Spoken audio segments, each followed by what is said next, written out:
What is going on? Welcome back to the Rare Element Sports Card Podcast, brought to you by the Denver Card Shows. My name is Aaron. I'm here with my boy Jeremy. What is good, my brother? Kicking it in, chilling, man. What's up? Oh, you know, doing the podcast thing. Word. Yep, Tuesday night. You know what we do. This is true. This is true. What's up? Oh, yeah. We're getting fancy tonight with the all 12. Salute.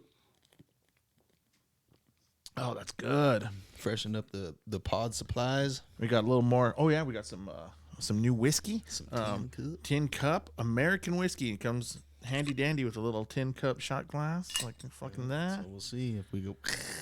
If you hear a little clanking, you know we got a little carried away.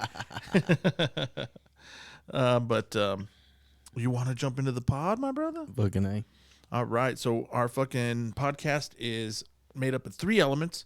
The first element is cardboard, which is going to be sports card news. Our second element this week is going to be little wiggity wax. And then we're going to finish it up with some sports. You ready to rip that motherfucking shit? Rip that shit. Shit just got ripped. So our first topic this week under the cardboard element is about Fanatics. They came out this week and they announced that they're creating a live streaming break app, kind of like Whatnot or what's the other one? Drip, and there's a few other ones.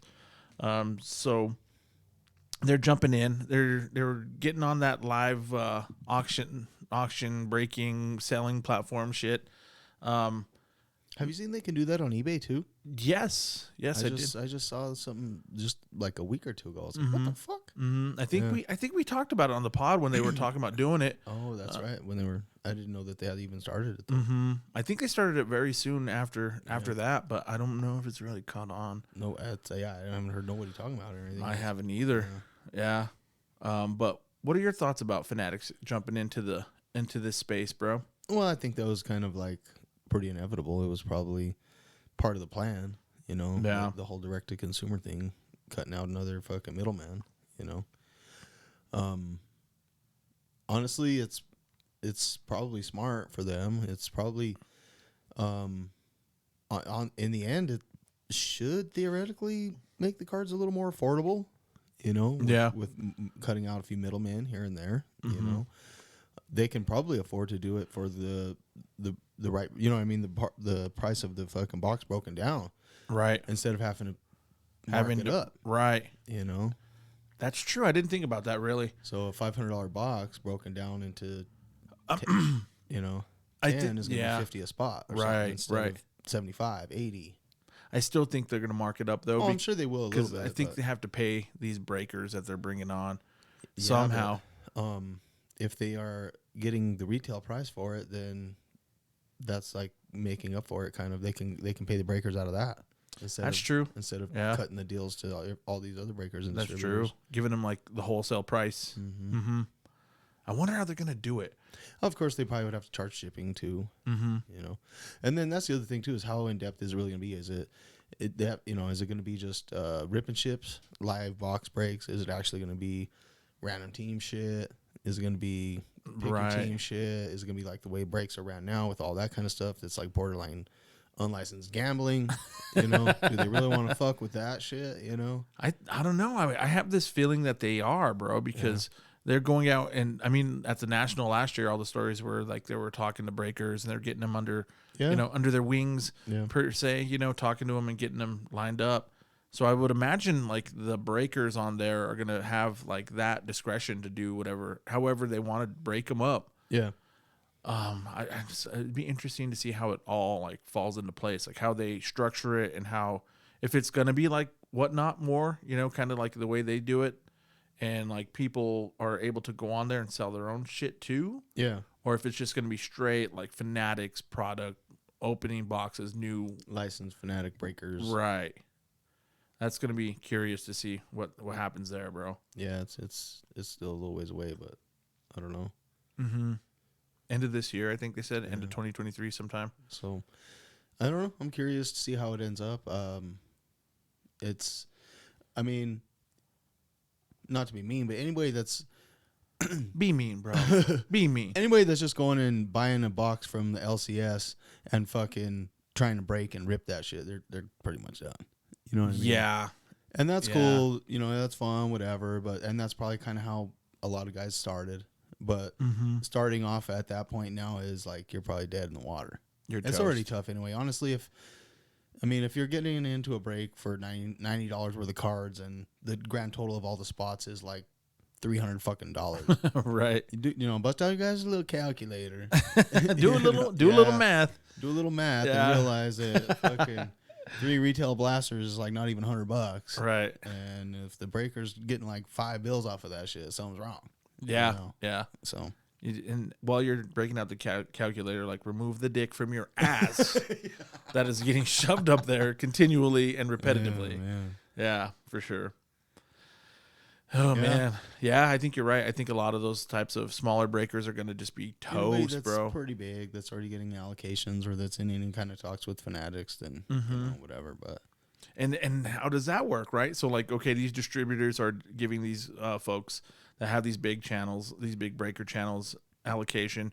Once Fanatics takes over all the licensing, they're already cutting out these distributors. And at what point are they like, they're like, look at me. Yeah. I'm the captain. Yeah, either you work for me Fanatics. Now. You know what I mean? You're not going to be able to break on your own anymore. Right. You're not going to be able to just go and run your anything else, your fucking Instagram or your whatnot or anything else. You're probably going to have to be exclusive. Right. I guess. You would have to sign up rights and like be one of them. And that's how they could still afford to break it at cost too. Or not at cost, at retail. At retail, yeah. MSRP. Yeah. Yeah. Yeah, for sure. Man, that's crazy. So, I mean, and in a way, it's kind of good too, bro, because like most of the shady shit, not all, but most of the shady shit and like fucking bullshit that happens is from those types of breakers. Yeah. Oh, yeah. You know, so that would kind of eliminate some of it. I agree. It should be good. It sounds good. The two things that could be a problem is they've got the monopoly over everything. So once they have control over everything, even if it takes a couple years, then all of a sudden they can charge whatever the fuck they want. Right. They could start even gouging. If they start cheap, eventually they can start gouging because they'll be the only fucking, Right. Only show in town. Yeah. That and the cost of the boxes and the rips and breaks and all that factors into the price of the singles at least a little bit, at least when they first come out too. Right. And so if the prices are more affordable, that's nice because now you can get the product. But then everybody can say, "Oh, well, shit, the box was only $200. So shit, the cards in there ain't worth the shit no more." So they could. You know how everybody is. Anything if you're trying to buy it, anything to devalue it. If you're trying to sell it, anything to promote. Absolutely. 100%. It's like, oh shit, I guess I'll take it, bro. But I don't know. That numbered out of 10 fucking autograph, but it came out of the $200 box. It came out of Flux, bro. Came out of Flux. I don't know, man. I don't know about that Flux stuff. And then if you're trying to sell it, it's like, Flux is on his way up. Yeah, no, shit's pretty good. It looks cool, huh? Yeah, dude. Fucking Flux is dope, bro. Like, word on the street is that shit's hot. Yeah. I mean, I like it. There's a few haters out there, bro, but let the haters hate. It gets a bad rap, bro, but I don't even know why. I don't know why. The next guy, if somebody buys it and takes off and you're like, the next guy walks up trying to sell you, you're like, I don't want that fucking Flux shit. It took me to get rid of that last dude. I just got rid of all that bullshit. Don't be talking shit about my jaw, though, motherfucker. That's the only Flux card I have. It's a dope card, though. Dope. It's a dope card. Pump it and dump it. Pumping and dumping all night long. We got to get that on the board. I got to get you. I have you throw that down and fucking get it on the board because that's one of my favorite things. I love that shit. The whole thing's gonna be interesting, bro. Like Fanatics is shaking it up every which way, honestly. And the way this goes is it's gonna show a lot of what they're really, wanting to do and how they're gonna do it. And that's always been the scary thing ever since they started acquiring all the licensing was once they're the only show in town, please take care of us. Please. Please don't fuck us in the ass too hard. It's really not my thing. No offense to anybody that does like taking it in the ass. I don't dig it, bro. Like, not for me. Fanatics is like, it's okay. I'm looking up to the sky like Fanatics is up there. Fanatics looks down on you like, Jeremy, it's okay. It's our cock is anal friendly.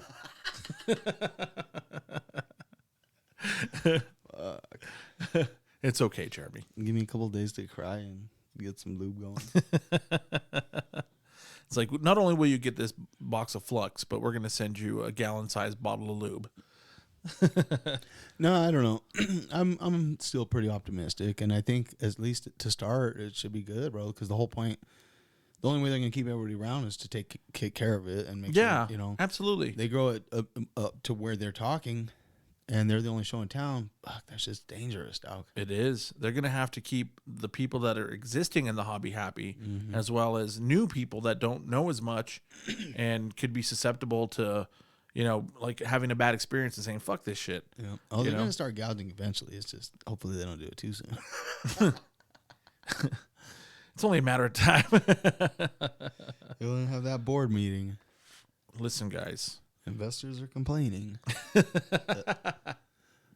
Our billionaire investors are complaining. Listen, guys, we can't afford to keep Josh Luber's nails painted, man. We can't afford to keep doing it. We got to fucking up our sales. We got to up some prices. Oh man. Do you think like these live streaming apps, bro, are like that's what it's gonna be? Do you think that's what it's gonna be from here on out, pretty much? Yeah, I don't know. I don't know. Some of it, maybe. I mean, I don't think they're going anywhere, obviously, but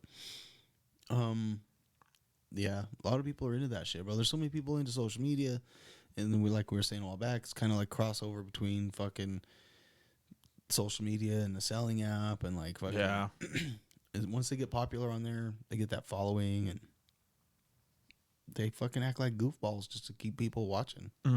Yeah.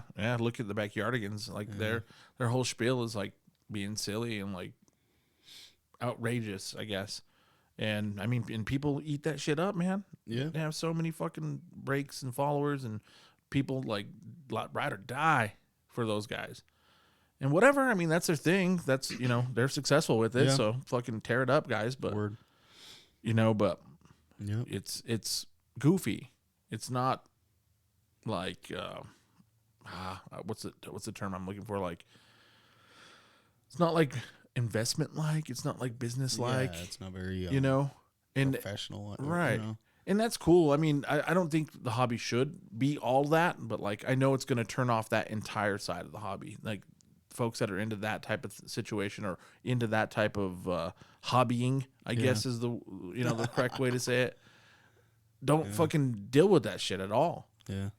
And I bet you there's people that have listened to our pod and they're like, man, they smoke weed and they drink and they cuss and so I mean, I'm sure we're probably on the end of part of that spectrum Everybody as well. Has their fucking gimmick, bro. We fucking keep it real like that. Other people fucking are uber business like. Some people try and tell you how to spend your money, and some people fucking act like clowns. Some people fucking use their fucking titties to slang their cards and shit.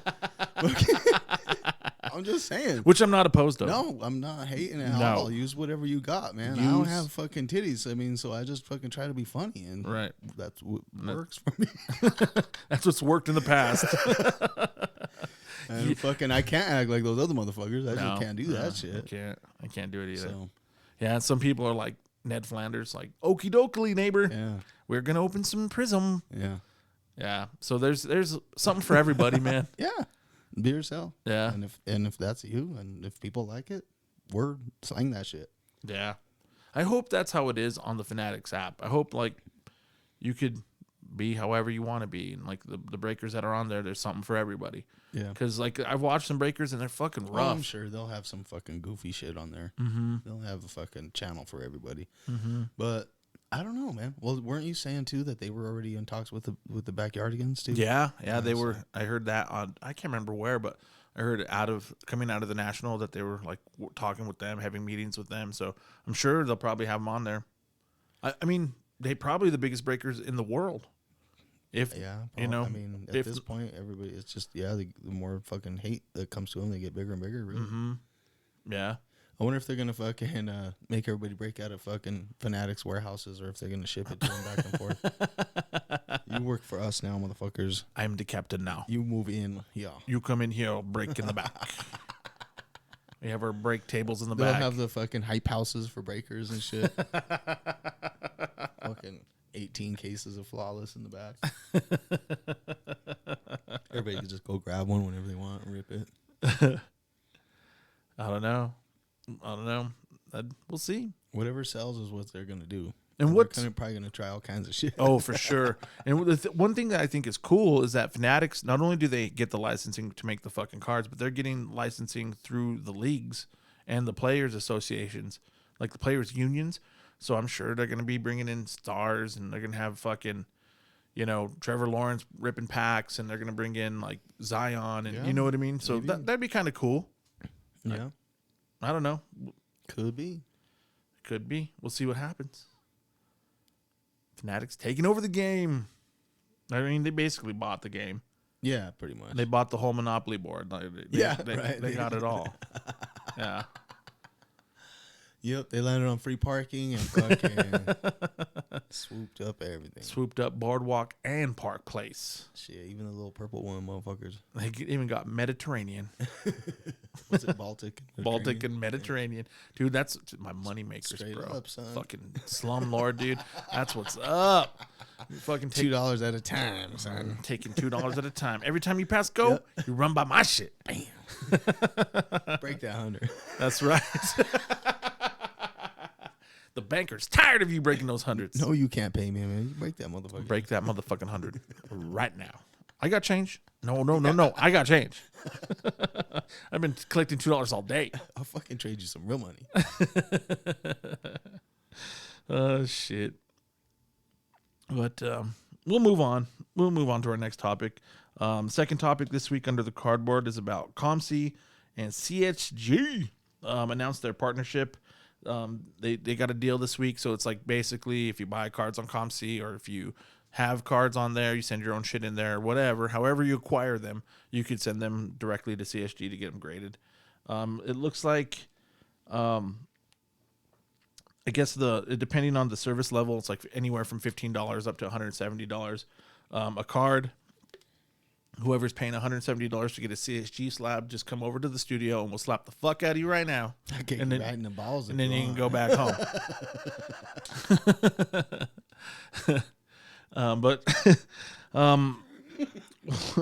What are your thoughts, bro? What are your thoughts about like, not even just COMC, but like these other marketplaces that offer this? Do you think it's something that like is even worth doing? Like what would be advantageous about it? I don't know. I guess for a place like that, I would never send something without looking at it personally first. Mm-hmm. But for a place like that, maybe if you sent it, if you thought about grading it and then you sent it and it's sitting in there and it's been sitting in there for a few months and now there's a fucking chance to grade it or a grading special or it's cheaper now and it's sitting in there, then sending it from there, making that call at that point, sure. Yeah. But to like purchase something on there and send it, that would be, I don't know, that'd be weird, but I'm sure there's a million people doing it. I'm sure there are. Yeah. There's a lot of people kind of addicted to grading, bro, and they fucking... And it, like I don't know, dude, like you said, I would not want to send anything I can't personally look at. Yeah. Because I like my money. Yeah. I work hard for my money. I don't want to just waste it. Like you send it out there might be a scratch right down the middle you couldn't see, or I mean, COMC's pretty good about their pictures that they have on there, but I mean, I don't know, bro. I would be way sketchy to do shit like that. Like, there's no fucking way I would do that ever. Never, ever. Yeah. I don't know. Would you? Not something I bought like that, no. Like I said, the only way maybe if I had sent it and it was sitting there in my vault-ish or whatever and it didn't sell. Or actually, you can use it like a vault. You don't have to sell everything on there. You could just sit in there. Yeah. And then send it from there after already having looked at it. Maybe. But yeah. The only other situation I could see would be maybe but I don't even know if they would like if it was a super vintage card that just didn't matter, even if it was at least authenticated or something. Yeah. And you were just sending it for authentication, or a super low grade that you knew was going to get a low grade, but it was a really old card or something, maybe. The grade at that point is a little more of a moot point. Yeah. But I don't know if there's a ton of that kind of stuff even on COMC. Yeah, I've never. I mean, I've perused it a bit, but I haven't been like extensive with it. But I never really searched for vintage stuff. Yeah. Well, for COMC, I mean, I think most people use it for under $100 cards for sure. Mm-hmm. And I would say the majority of people use it for under $20 cards. Mm-hmm. Really. Yeah.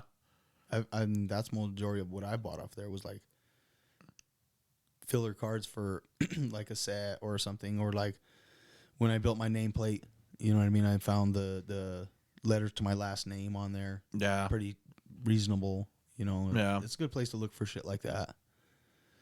Finishing your rainbow, Mm-hmm. you know, Yeah. things like that. But Yeah, that's true. I bet they would be good for that for sure.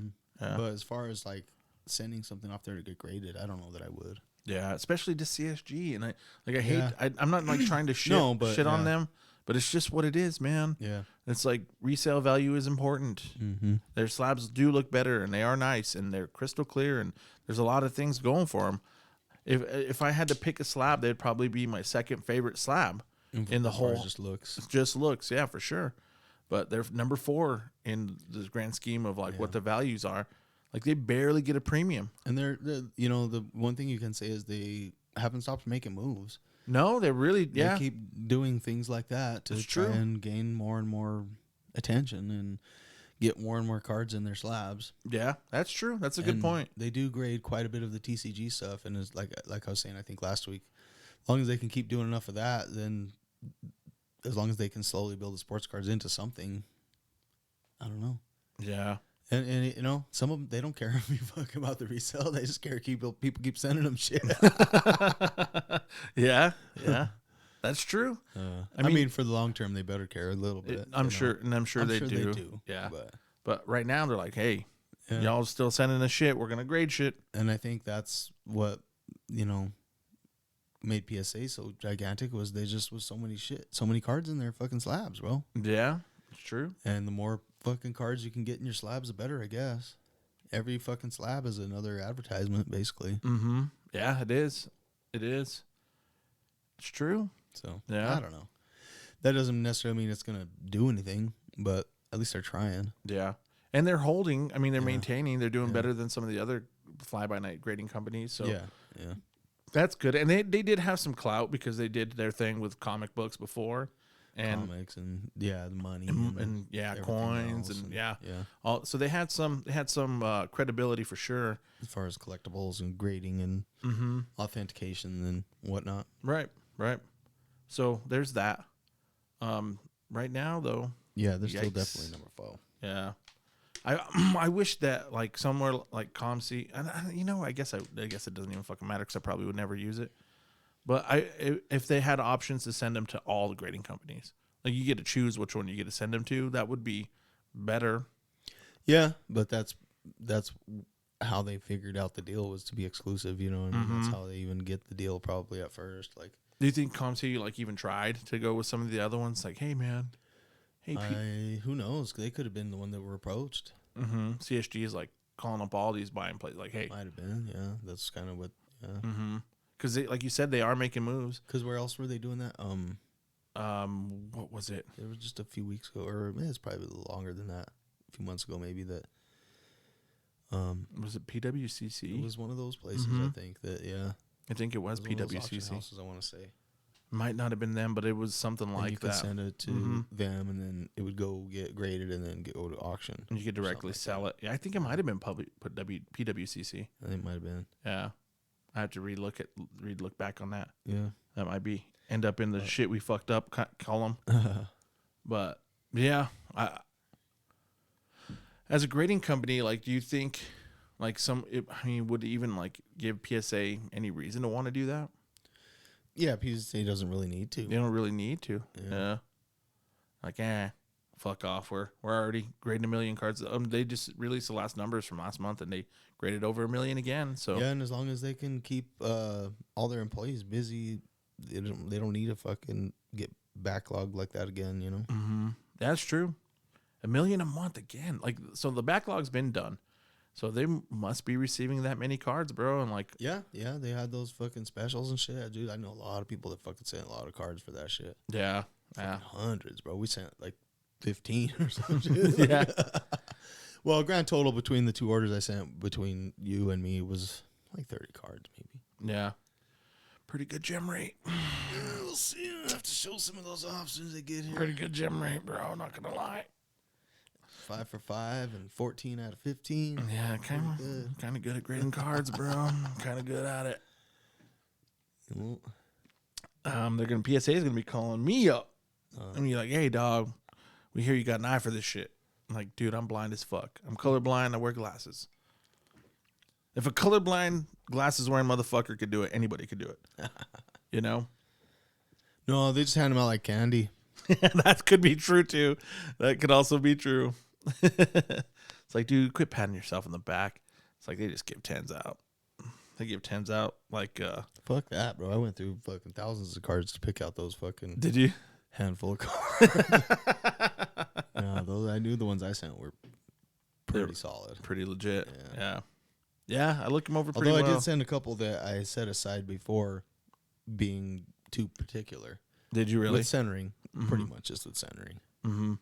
Kind of going back and reevaluating how much I care about centering, even though I think it should matter more. But I agree. That fucking Justin Herbert that you got like changed my whole perspective on that. And that wasn't all. I've seen some other ones that one was pretty far. It was pretty off center, dude. I was like, Jesus Christ. Yeah. Like, golly.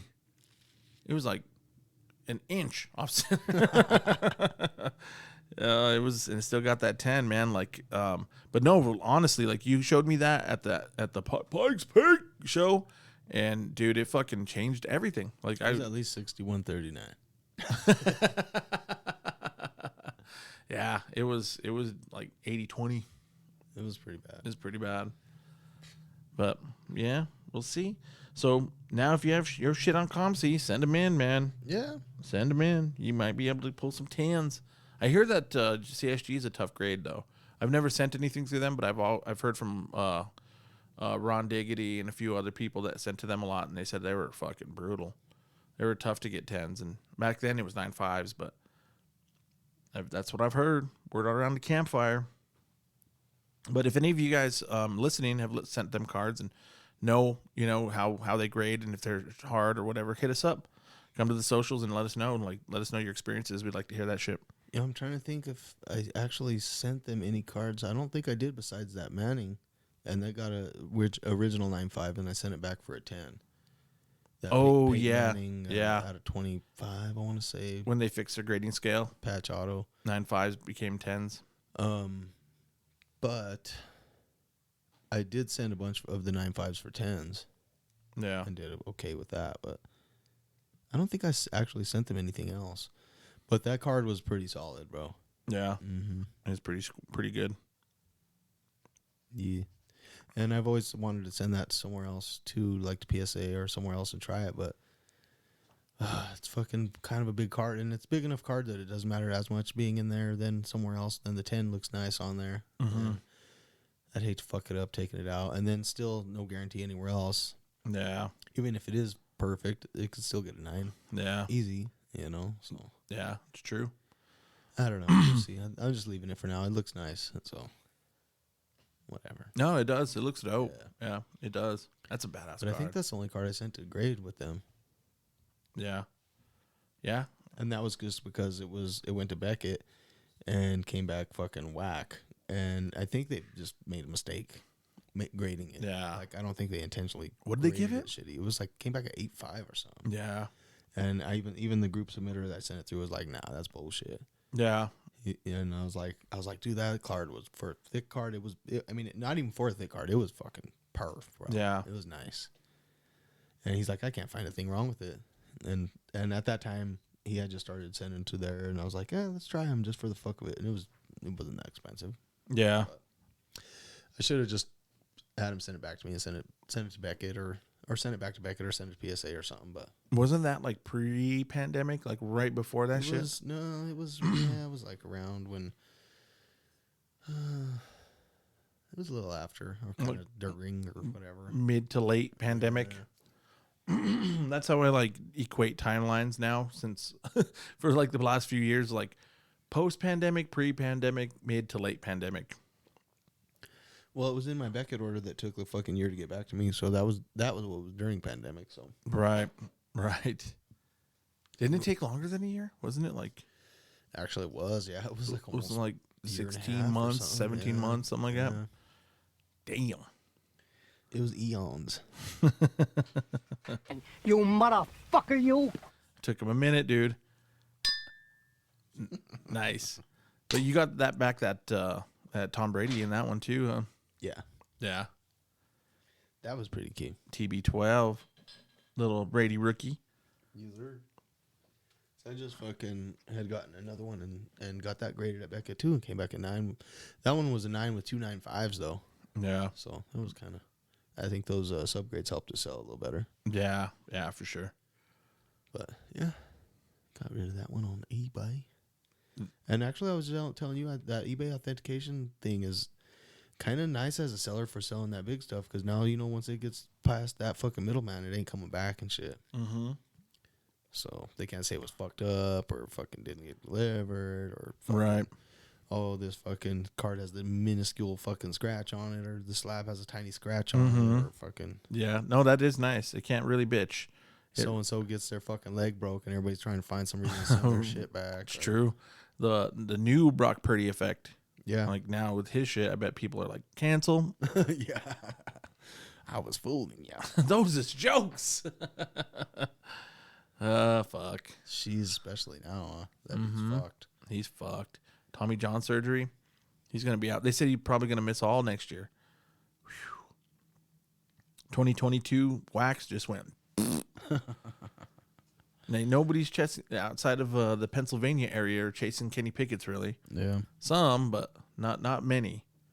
And that's it really so far. That's blossomed from that draft class. But we'll see. Yeah. Well, we'll see. Yeah. But we'll move on, bro. We'll move on. We'll get out of that. We'll move on to our third topic this week. Under the cardboard, Panini fixed the Babe Ruth 1/1 George Brett controversial auto. Apparently, they got a hold of the dude that had the card, or gal, whomever had the card, and they contacted them, got the card. I don't know if they got it back. I don't even think they got it back, but I know they found out who had it, and they printed up a new one and put the actual Babe Ruth fucking signature in it. What are your thoughts about I think they this, they bro? got it back. I'm pretty sure, but yeah, I don't know. I mean, well, fucking dudes. I can't. Panini sucks. So bad, dude. Did they actually reach out to this guy, or did he fucking reach out to them or somebody? Right. You know what I mean? Like, yeah. did they? Oh no, we're so sorry. Let's make sure find this guy. Or they're like, oh fuck, we're gonna be getting a phone call. Right. It's like, ring. Yeah. Hello? Yeah, and then they kiss a bunch of ass, and I don't know. Well, still, they didn't really say what happened to the fucking original Ka-Auto. Yeah. They had to make him a new card with a new Ka-Auto, and I don't think it was the same one, because they showed pictures of the new one that was cut out of a letter, and it had Lou Gehrig and had other people on it. So they showed like evidence that they actually had it, and it was real. What happened to the other one, bro? And how the fuck did they get fucked up in the first place? Yeah. Did they even say they didn't even like announce a fucking apology to like everybody, not just the motherfucker that pulled it, bro. Like everybody, dude. Yeah. Like, right. jeez, It's true, man. And fucking like we're sorry. Our shit already sucks bad enough, so we should try extra hard, and we didn't. That was one of the biggest cards in the history of fucking our fucking card company. And not a single fucking person that gave a fuck or matters in our company decided to look at that before it went to a pack. God damn. Our bad. Oops. Not even that, bro. Yeah, not even that. Dude, like, you would think that Babe Ruth auto would be behind, like, museum glass in that place, bro. Like, were you just storing it in a notebook and, like, you just pulled it out and, oops, I actually grabbed the George Brett. I mean, Babe Ruth, George Brett, they're close, right? I can't believe that not a single higher up wanted to look at that card before it went in a pack, bro. Mm-hmm. Dude, even a shift manager Yes. would be able to say, hey, that's not the right one. Jesus, bro. Nobody was like standing around. Who the fuck did they have putting that card together, for one? And then Right. nobody else in that whole room gives a fuck about cards and wanted to see it or look at it or fucking pay attention to the fucking card being built or going. You know what I mean? Like nobody. There was no pomp and circumstance to that fucking the production of that card, bro. It's true, bro. Nobody cared. Right. That could have been just whatever. Yeah. Fuck that, dude. Yeah. Man, that's junk. That shit's gross. Pretty lame, dude. Pretty lame. And then they're like, all right, we found you, and we're just going to build you a new one. Here you go.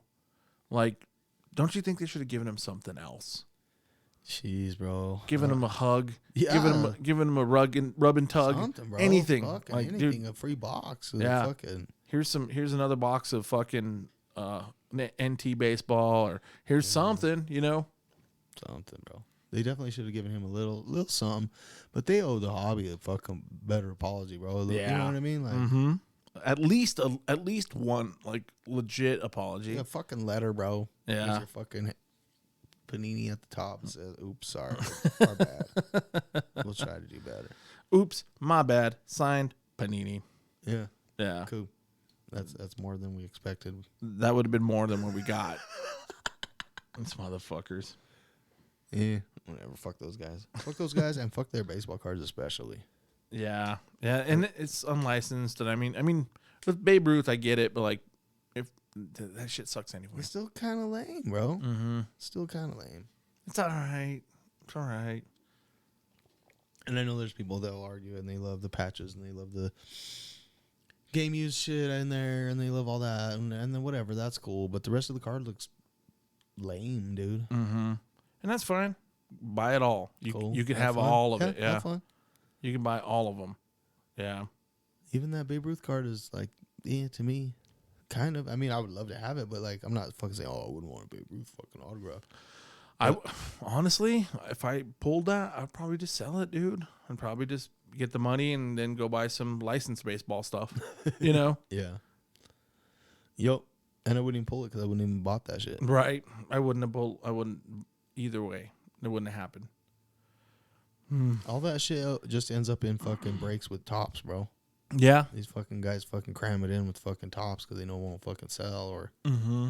the NT will, or the big shit will because of cards like that. But still, me. Yeah.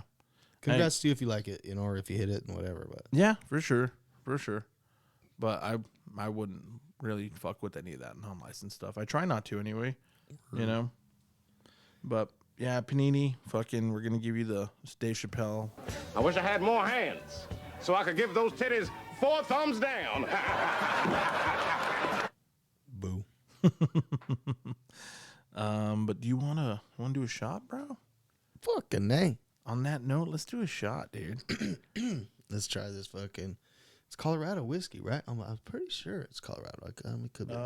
Yeah, bottled in tin cup whiskey, bottled in Denver, Colorado. Oh, nice. All right.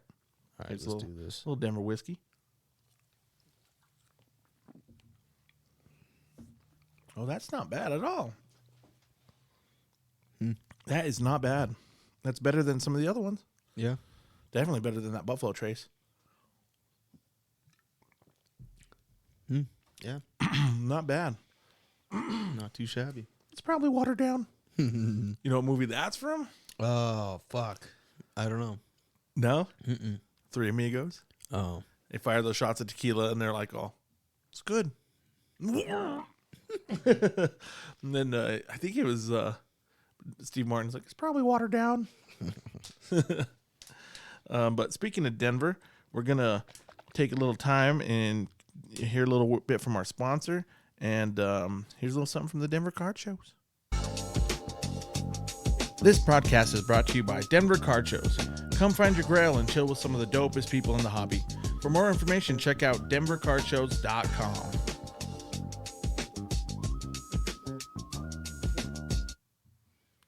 We back. We back. We back. Thank you, DJ. DJ such and such. But yeah, Denver Card Shows are going to be having a show on the 25th and 26th of this month at the Crown Plaza Hotel and Convention Center. Be motherfucking there. It's going to be a great show. They always are. It's put on by one of the best promoters in all the hobby. And there's going to be a bunch of great dealers there, and we're going to be there. Fucking A. So come check it. Yeah, that should be fun. Fuck yeah. Those damn card shows, find your grail. Do you want to? Oh, we got to do a little small chronic break. Oh, yeah, I mean, I'm over here just fucking puffing in the corner, like about ready to just fire up this bowl for no reason. Hit it. Can we get a motherfucking moment of silence for this small chronic break? Gotta have that cue. It just makes it taste that much better. It does. You got to throw in the Snoop Dogg line from Half Baked. It's like, oh man, I'm sorry, I just quit smoking yesterday. Yep. You know we sell this shit. Oh, dude, that's such a. We were talking about that. Like the movie is not that great when you like. Yeah. Watch it now as a 40-something-year-old. Yeah. Like you watch that shit, I'm like, it's kind of dumb. Pretty whack. It's pretty dumb. I mean, there's a couple of spots that still make me laugh, like that one, like that Yeah, Snoop oh, Dogg cameo, and like the Willie Nelson shit was cool, but like overall, it's just really cheeseball and dumb, and it plays up to all like stereotypes of stoners. Exactly. That was about to say. That was like right towards the end of when they still had to like make stoners look like they were fucking mentally disabled. You know what I mean? Just from being a little stoned and shit. Like, Jim Brewer especially. yeah, bro. Like, that's not how people act, bro. Yeah. Yeah. He was funny, and Yeah. but Yeah. nah. Yeah, for sure. But you want to fucking jump into the little wiggity wax? Yep. So our first release that we're going to talk about under the wax element this week is 2022 Donruss Football. That's coming out on the 15th, and it looks like it's going to be about $250 a box for hobby stuff. There's going to be one auto, one relic per hobby box, and like I said, about $250. What are your thoughts about Donruss That sounds Football, kind Drew? of high for Donruss, actually, don't it? You think so? I don't know. Should be closer to $2 bills, it seems like, but I don't know. Maybe for football, I guess. For football, Yeah. yeah. Maybe basketball might be a little less, and that one's coming out not too far from now either. Yeah, I mean, I know you've always said you like Donruss, but it's never been super high at my fucking list of favorites per se. I do like some of the old Donruss baseball cards, like some of the old vintage ones. I don't know if they're quite even called vintage, with the 70s. Donruss baseball cards. Some of those rookies of some of those guys back in the day, they were probably a little less printed than Topps, so they were a little more valuable. Yeah. Just a little. Yeah, they printed the shit out of Topps back then for sure. Yeah. Yeah, and then the old, actually, and you hardly ever see them, but they still aren't worth shit. Leaf was actually like the Canadian version of Donruss. Really? Yeah, so I didn't know that. I actually have a couple of 80s rookies. Like I have a Bo Jackson rookie card that's Leaf, and it looks exactly like his Donruss rookie. Really? Yeah. I did not know His that. 87 Donruss, it's black. Yeah. I don't remember those being like that. And That's just the logo's crazy. like a little leaf, and it says Leaf. Like the OPG of Donruss. Basically. Yeah. That's crazy. That's cool. Yeah. That's actually kind of cool. Yes, Shout out to our Canadian listeners. We've been getting some Canadian listeners, bro. Yeah. So what's up, eh? What's up, Holzer? But no, that's cool. But yeah, there's I don't know if they're super rare or people just don't give a fuck because you never see them. No, I've never seen one, honestly, ever, not even back then. And I used to collect pretty hard back then. Yeah. 87, 88. Absolutely. Huh. Yeah. I'll show you sometime. Yeah, for sure. So it's worth like $7. Damn. Nice, dude. The regular bowl's worth like $5. $5, Buster.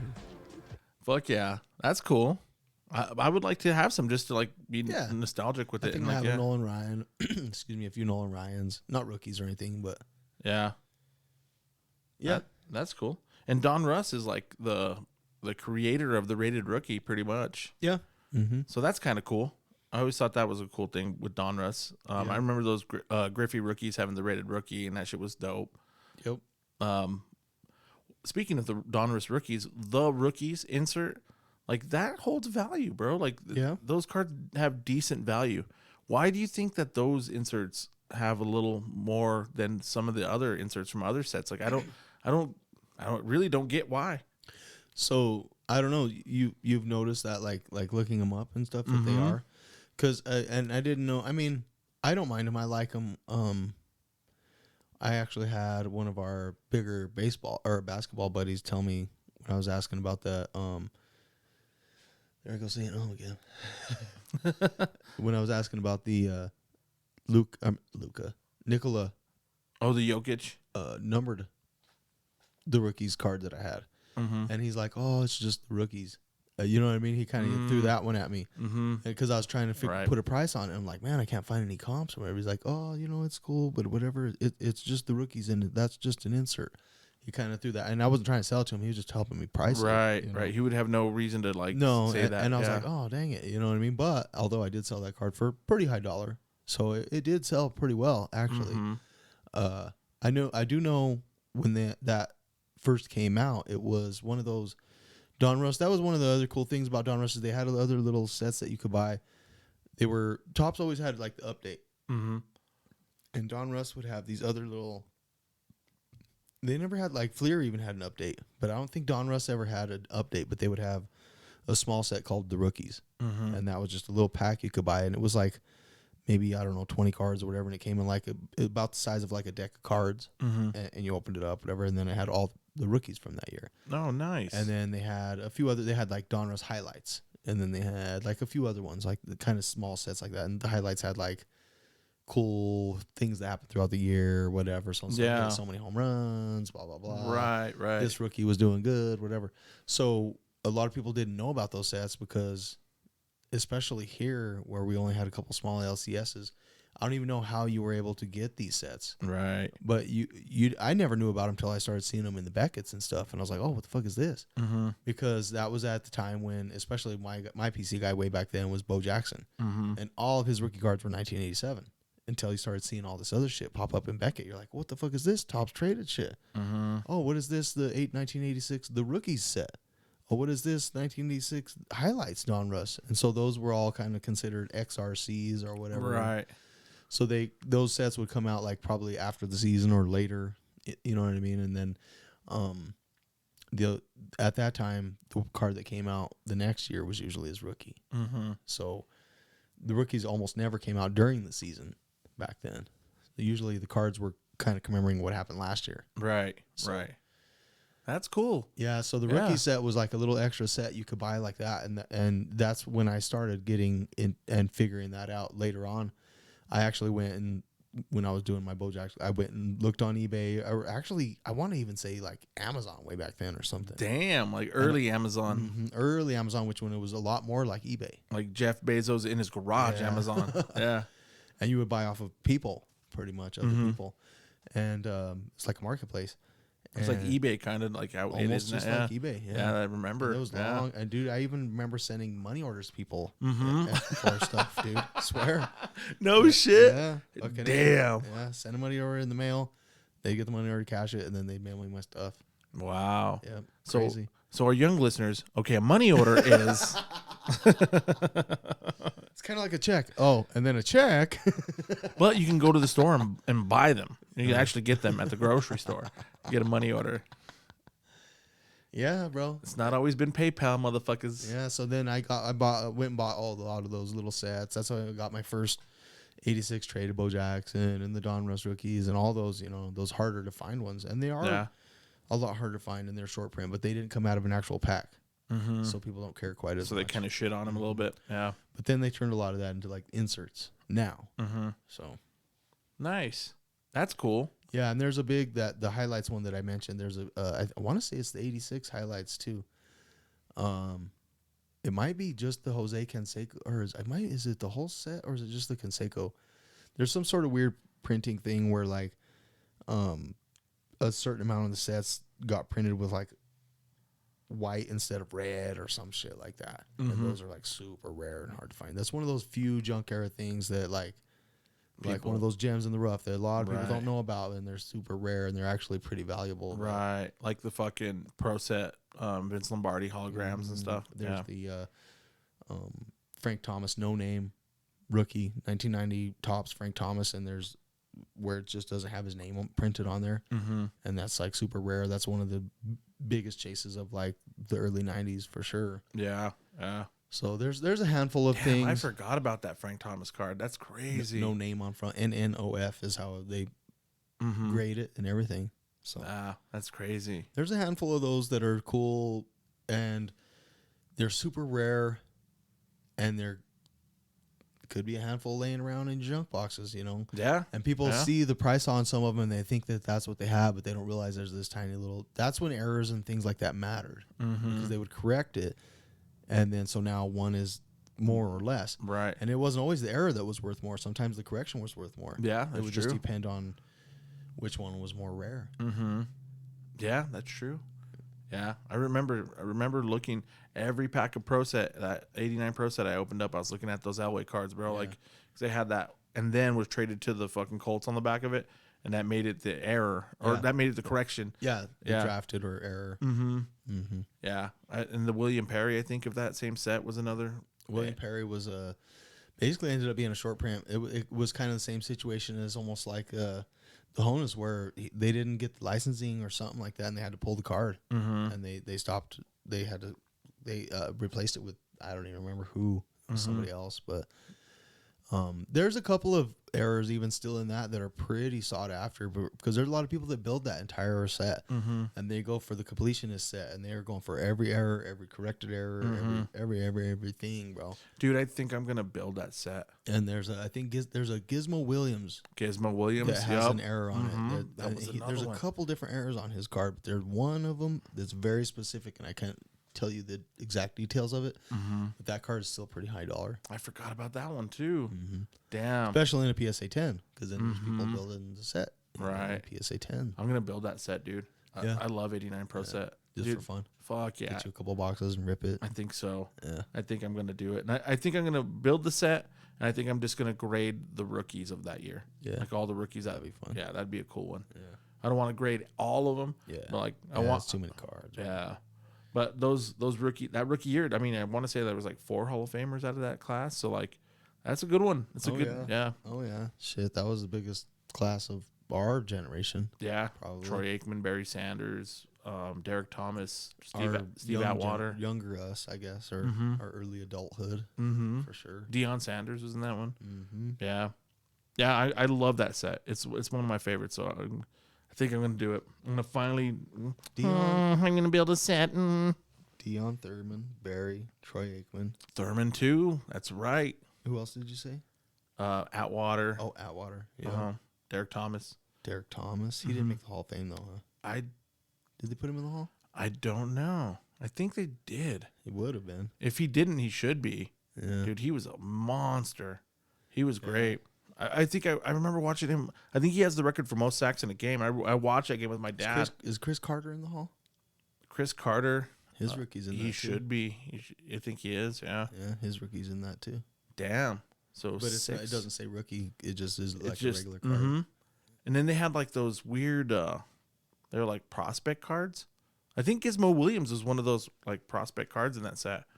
Like I said, like Pro Set prospects or whatever. I'm confusing score. Yeah, I don't know if he was in Pro Set.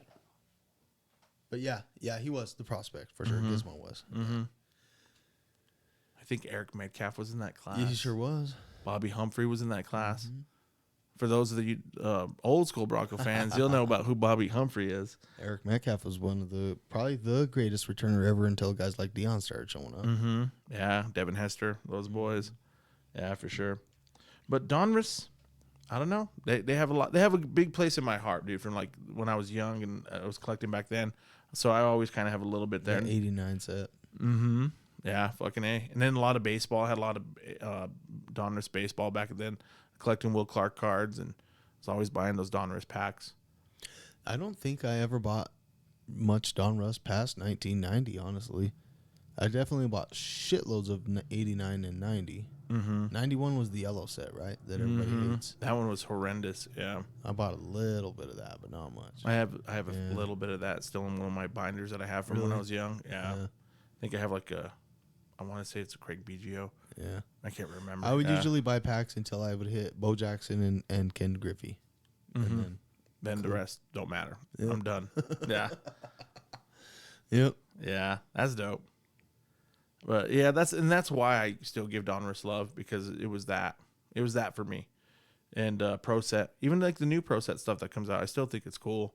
I'm like, yeah, I still like it. Pro Set was another thing that I collect. Was the first football cards I ever bought for sure. Yeah, but we'll move on, bro. We'll get out of Donruss and we'll jump into our second topic under the wax element this week, and that's going to be 2023 Top Series 1 Baseball.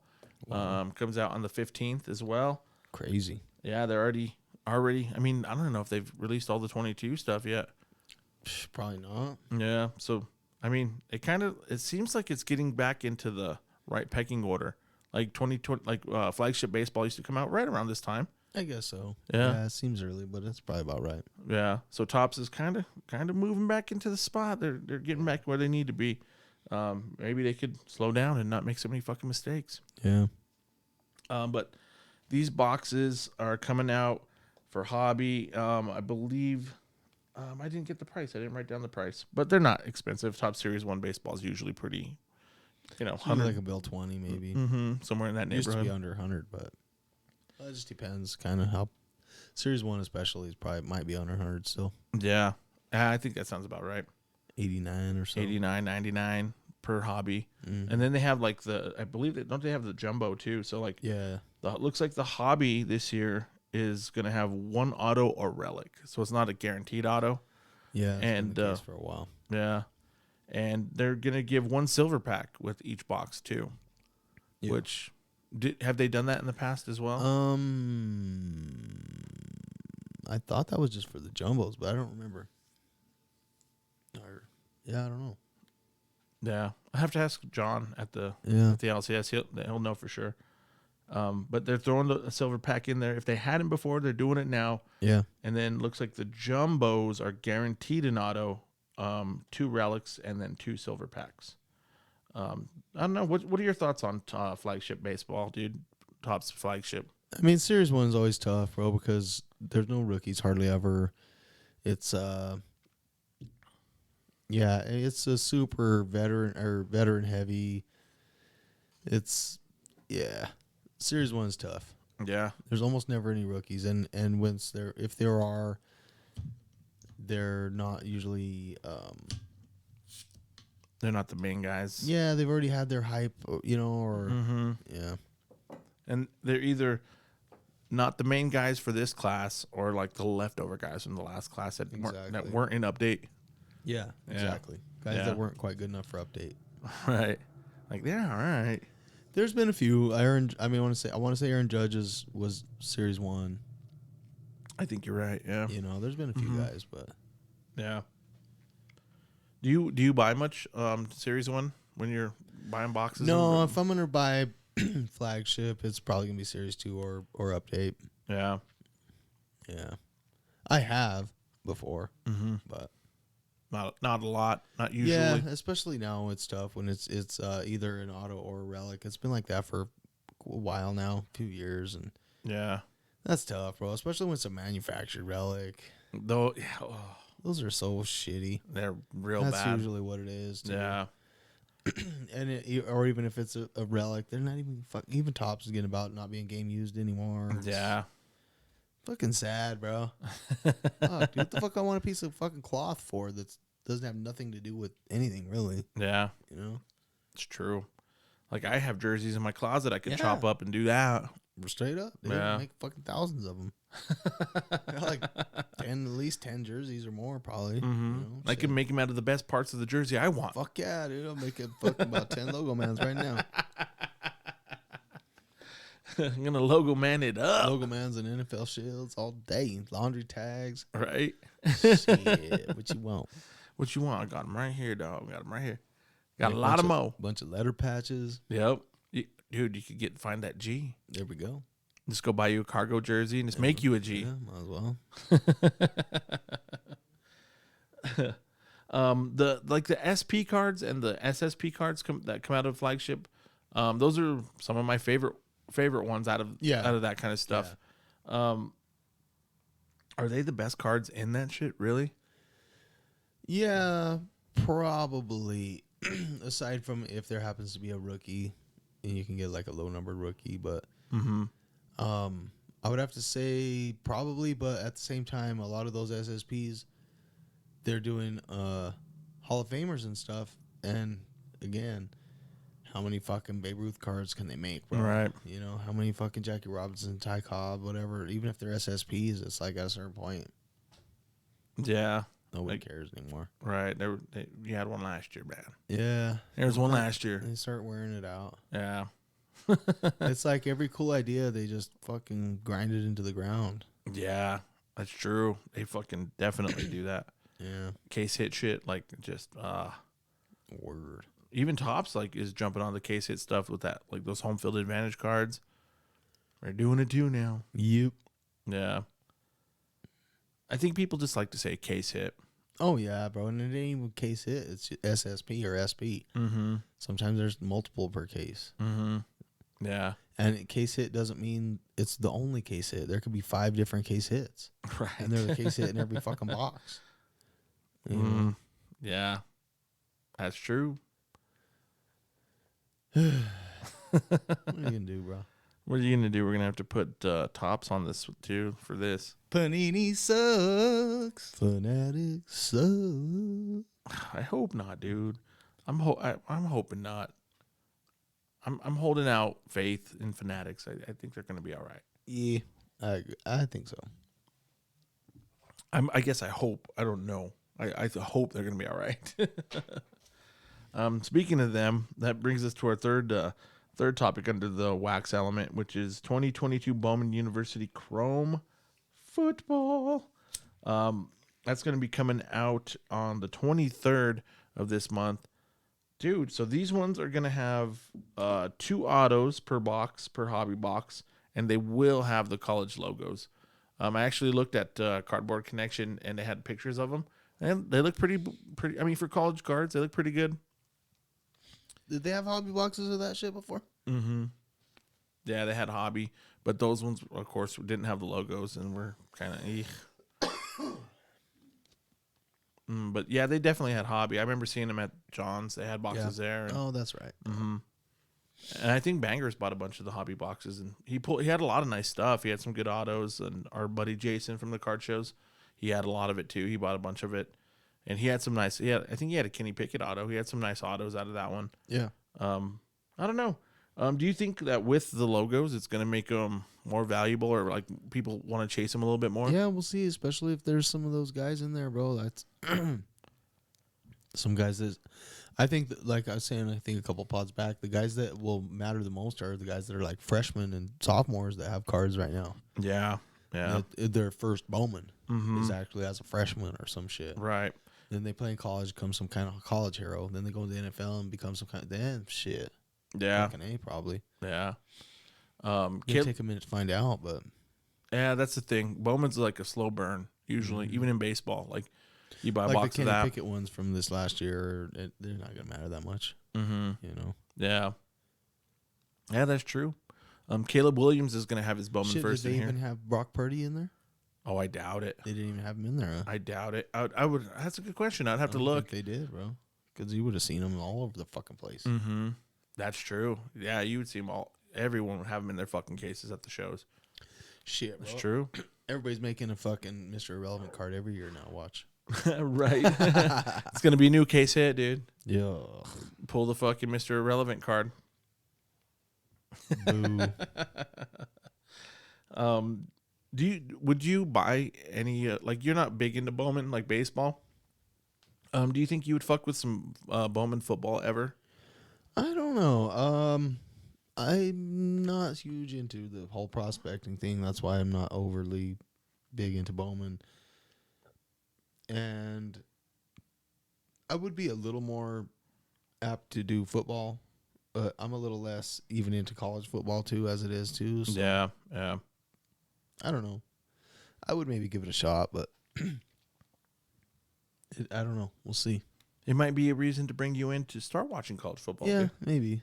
I'm gonna get you on some Saturdays I'm gonna watch some football, dude. I've tried, bro. I've tried to watch college football so many times, and I don't know what it is, bro. It's just, I think that most college games that I've ever tried to watch, the level of competition was always just unbalanced. So it wasn't. Yeah, one team usually fucks the other team up. One Pretty team good. is usually way better than the other team, and I don't know.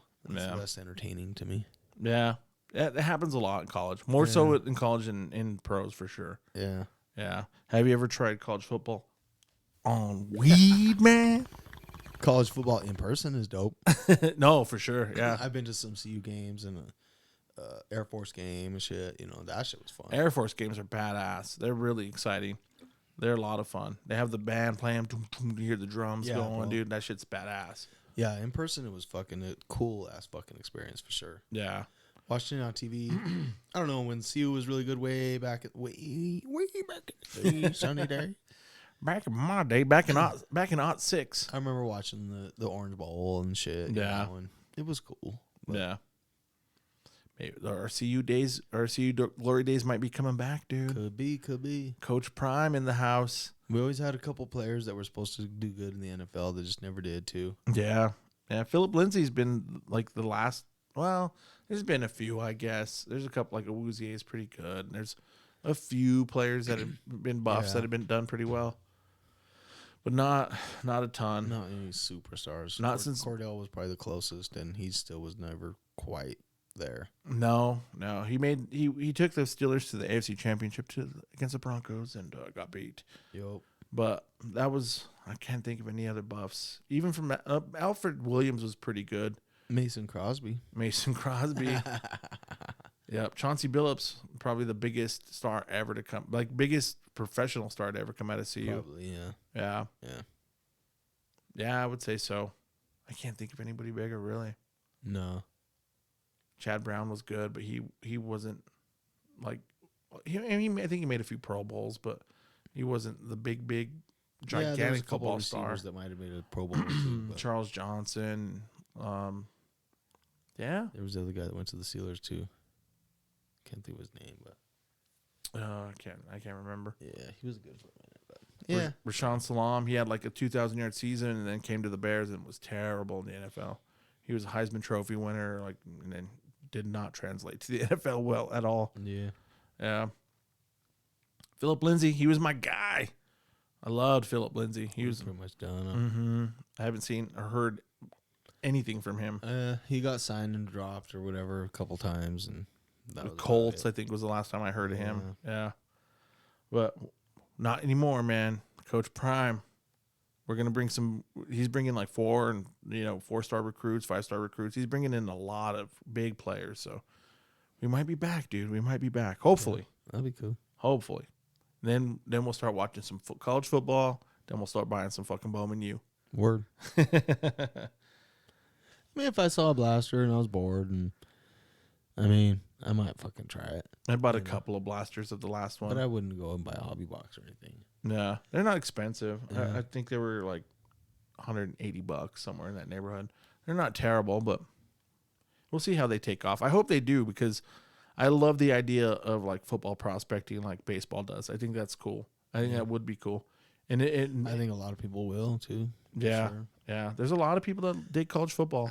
And I think that's what always made college football cards so lame was you didn't get a college football card of anybody until they were already in the NFL, and then at that point it didn't fucking matter anymore. Right. That's true. It's just a shittier rookie. Right. It's just a rookie worth less money. Yeah. Yeah. And I like college cards. I like the way they look. I like seeing the college uniforms. They're usually really colorful. They're cool. And there's teams, the guys that played for teams that I like. That's cool too. I dig that. But I don't know, man. I guess I'm just trying to talk you into fucking buying college football cards, bro. Somebody will, for sure. Bangers will. I think they're going to be pretty popular, I hope so. especially now with the logos. Yeah, they're going to be much better with the logos now. I agree. Yeah, the logo lists are always whack. Whether it's baseball, Panini cards, or fucking Bowman U football cards, or whatever, Leaf. Like the unlogoed shit is pretty shitty. Yep. Pretty shitty.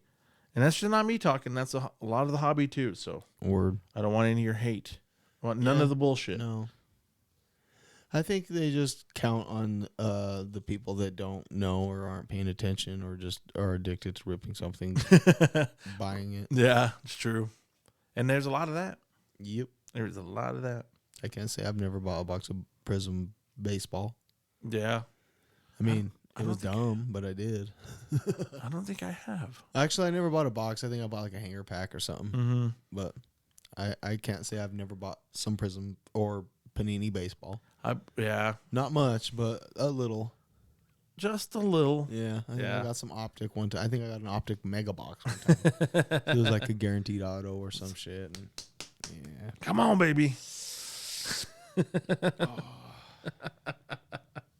Gotta feed the monster, man. When you see the blood flow back into the syringe and then push it back into your veins. Dude, I loved it. We were at the Denver Card Show, and fucking, I bought some wax. I think I bought a couple of blasters of Select, and you were like, "Did you buy an 8-ball or what?" Pick you up an 8-ball? Nice. Picked you up an 80, huh? That shit was hilarious, dude. I loved it. But you want to jump into some sports, my brother? Yep. So this week under the sports element, we got a little Super Bowl preview. What, like, to you, in your opinion, what is the biggest story of the Super Bowl? Is it the Kelsey brothers playing each other, Andy Reid playing his old team, or is it like Mahomes versus Hurts? Like, what to you, in your opinion, not like what the consensus thinks. So, like, what does Jeremy think? What do you think is the biggest story of the Super Bowl? The biggest, I don't know. I think it's fucking cool that the brothers are playing. I don't know if that's the biggest, but I think that's pretty cool. Yeah. That hasn't happened before. Not that I know of. Not that I know of. Andy Reid against his old team. I didn't even fucking ponder that, dude. You know what I mean? Like, Yeah. obviously it's a fact. I don't know how big of he hasn't been there for so long. He's been a Chief. Like, if he was like a year after he left there, or 2 years even, that might be different. Yeah. So I guess the story would have to be, the quarterbacks. Can Mahomes start to solidify a little bit of his legacy, or can Jalen Hurts start to create one of his own? Yeah. Yes. Yeah. You know, It's true. It's a I good think narrative. Mahomes is definitely piquing a lot of people's interest right now. You know, I had that card, and I've been dragging that card around for a bit, and I slightly overpaid for it. I paid about what it was worth when I bought it, but as far as like buying it to flip, I overpaid just a little bit. Yeah. But I mean, I held on to it for a minute, sent it to get graded, came back at 9, but it had some decent subgrades, 10 auto, clean auto, on card auto, had like a rookie auto on it, so I had like the full signature on it. I've been trying to sell that card for $1,200 for a while now, and finally I got that, you know. So Yeah. there was a bunch of people making offers and looking at it, and the offers kept coming a little higher, a little higher, a little higher. At $1,250, I pulled the trigger. Boom! I said, "Dude, let's do it." Yeah. So people are riding his jaw hard right now. I'm wondering, what's going to happen if he loses. If anybody's, I mean, he's pretty solidified. I don't think his stuff will drop too hard, but I think his hype will definitely slow down a little if he doesn't win one. Yeah. If he doesn't win, If he doesn't win, right? The same for Jalen Hurts is going to get fucked if he don't win, probably. Dude, his shit doesn't even get the respect now. Like, it's gone up a little bit, but like in comparison to Herbert, it's not even close. Like, their Prism PSA 10 silvers Herberts are double what Jalen Hurts are. Double. It's like, dude, what the fuck does a guy have to do to get some love? I mean, dude, he just romped through the season, romped through the playoffs. Like, it was no competition. Yeah, and part of that probably is Hurts was so high, it takes a while to come all the way back down. Herbert? I'm sorry, Herbert. Excuse yeah. me. So people are still holding on to hoping to get those prices, and a few of them are. No, and so you're right. That keeps it a little higher. Mm-hmm. And then with everything being down, people are still scared to pull the trigger on Hurts and anything right now. It's true. But yeah, I think that's that's part of it. But he's in that weird situation we were talking a little last week too, where he just doesn't get quite much of the credit as he probably should for them winning and shit. Yeah. Even if he wins, I don't think he's gonna get the bump like people are hoping. Really? No. You know, I think he'll get a bump, but it I don't won't be. think it's gonna get what everybody's expecting. Yeah. And even right now, it's like there's still a lot of people selling his shit. There's a lot. And I think that's what's keeping it down because a lot of people are trying to still cash in while they can. Mm-hmm. No, you're right. So nobody's faithful in him. I've been looking at eBay a lot at Hertz cards, and there's fucking shit tons of them out there. There's a lot. Thousands. Mm-hmm. And that's why, because there's so many people, they're liquid as fuck right now. But they're not. That's why they're not going up. When it's that liquid and there's so many of them fucking coming in and out and in and out and in and out, there's no reason for it to ever go up. Right. There's so many to pick from right now. They're just sitting there idling and just churning. Yeah, you can go buy one. You can go look and just pick which one you want right now. Right. It's true. You know? Yeah, I can't. I've been buying lots. Yeah. Like I've been buying like optic base lots, and dude, they're fucking. There's all kinds of them. There's like a 5-card lot, 10-card lot, 23 the other day I was looking at. Like, they're just out there. Of this rookie? Mm-hmm. Or what? Yeah. Mm-hmm.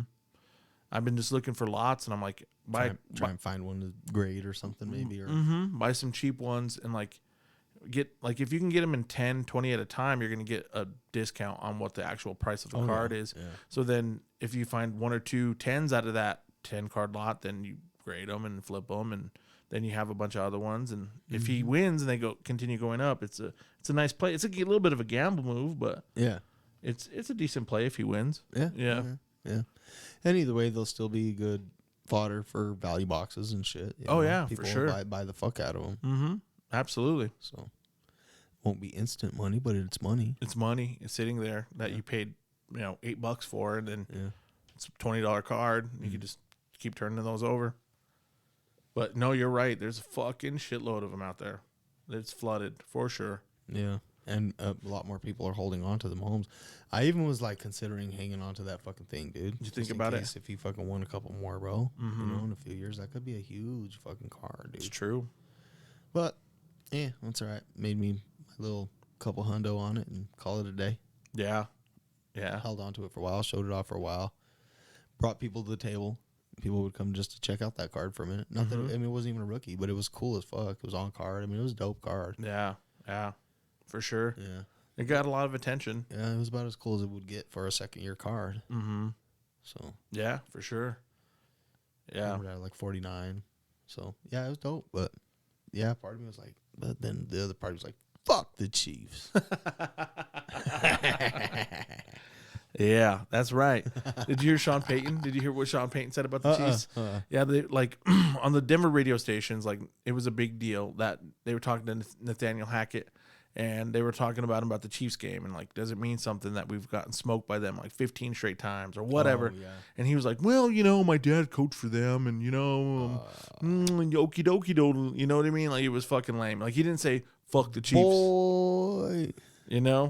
So everybody in the Denver radio station was losing their mind, and they were like all upset about that. So one of them was like at that interview with Sean Payton yesterday, and they're like, well, what do you think about the Chiefs? Who do you think's going to win the Super Bowl? And blah, blah, blah. And he's like, dude, it's fucking beautiful answer. Sean Payton was like, you know what?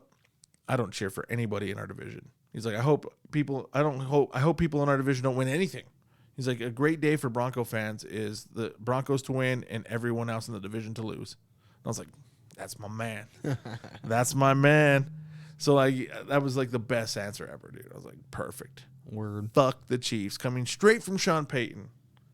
Yeah, that's our coach. Yeah. I'm still not going to get excited. I don't want to have my heart broken again. I'm going to wait for about another 6 or 8 months. Dude, we were recording the pod, and we had the Broncos Chargers game on the TV, and we were sitting here just fucking. Oh, that sucks. They started off so hot. I know. They were playing so good, and we were all fired up. I think we even talked a little shit on the pod, and like getting a little ahead of ourselves a bit, and then God damn it. Then they fell apart completely. It was Yeah, that sucked. it was I fucking know, I rough. was listening to that pod. Damn it, It bro. was like, dude, Russell Wilson's 10 for 10. Yeah, yeah. Fucking dude, we're up 10-0. Like, 12 for oh, shit. oh shit, we're winning, dude. We're playing good. And then all of a sudden, it's like, oh, Chargers scored. They scored And again. then we just stopped talking about it. We were like the Homer Simpson meme, like going back into the bushes. Yeah. But let's do our picks, bro. Who do you think's gonna win? Who's gonna win the Super Bowl? Well, it'll benefit me if the Eagles win. So, damn, I'm trying to not be a homer about it. I'm trying to not, Not say fuck the Chiefs. Yeah. fuck the Chiefs. I want the Eagles to win just because I want them to win. And I want them to win because fuck the Chiefs. Right. Fuck the Chiefs is always in play. So let's get that out there. I think their defense is better. Although I can't remember his name from the Chiefs had a hell of a game last week. Chris Jones. Chris Jones. Yeah. I've got an autograph of Chris Jones at my table. If you guys want to come check that shit out, it'll be sitting there anytime. Pump it and dump it. Pumpy dumpy. I mean, it's probably like a fucking $8 card or some shit. But Let's get it to 10. yeah. Let's get that motherfucker to 10. Yeah. Offensively, Chiefs have the edge a little bit, but the fucking Eagles receivers definitely got the edge. I think the Eagles can do it, and I think people are scared that they are going to do it. And I think that's why homie wanted to split the pot with me. He wanted to split the pot with me because he has the Eagles, or he has the Chiefs, and I got the Eagles. And I think it's 225 or 125. I was like, fuck the Chiefs. Fuck the Chiefs. I'm fucking letting it ride. You don't split. You don't split, that bro. shit, bro. Don't chop. Come on, man. I want to pick the Eagles so bad, but it's just not fucking coming out of my mouth. Trying, dude. Trying so hard. That fucking Patrick Mahomes dickhead, dude. He's too fucking good. Like, the Eagles are a better team, but the Chiefs have Mahomes. So that means everything. Because Mahomes is the best player in the NFL. Period. He just is. That a dirty look right now. That fucking sucked to say that shit. Not gonna lie, but it's just what it is. So I understand I'm picking why the Eagles, bro, because that's I don't know if that's who's gonna win. That's who I'm gonna root for. I think they definitely have a chance. I don't think this is any kind of gimme or anything for either side for sure. So yeah. I'm just gonna go with the Eagles because I think it's probably, if I really boiled it down, I think it would probably be about 65%. I think the Chiefs are actually gonna win, but I'm calling the Eagles. Going Eagles? Yeah. Nice. Dude, you know what I'm doing? I think the Eagles are gonna kick the shit out of them. Oh, I'm saying the Eagles win. you're calling blowout? I'm calling blowout. Oh, I'm calling blowout, dude. I think the Eagles win. I'm gonna say 37-17.